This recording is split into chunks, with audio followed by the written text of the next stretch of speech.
فضول اور لایانی تحقیقات طالب حق کا کام نہیں۔ حضرت مولانا محمد اشرف علی تھانوی رحمہ اللہ فرماتے ہیں کہ سالک اپنے ضروری مشاغل کو چھوڑ کر لایانی اور فضول تحقیقات کے درپے ہو تو یہ اس کی علامت ہے کہ وہ طالب ہی نہیں۔ سالک اپنے ضروری مشاغل کو چھوڑ کر لایانی اور فضول تحقیقات کے درپے ہو تو یہ اس کی علامت ہے کہ وہ طالب ہی نہیں۔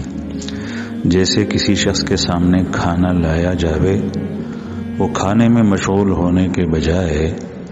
یہ سوالات اور تحقیقات کرنے بیٹھ جائے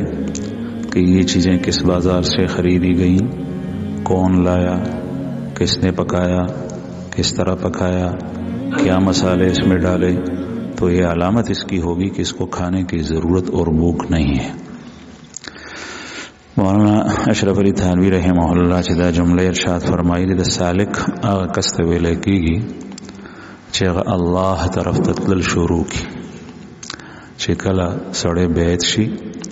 او د بیت نپس ابتدائی معمولات دے شروع کی د تورکڑی شی د سالک ہوئی ترسو پور چی د اسباق جاری وی د سالک ہوئی نو دے روان دے اللہ جل جلالہ طرف تا او دتا ہر اغاکار چکم حوالہ شوے دے پاغے کے پکاردار چی دے مشغول او مصروف سی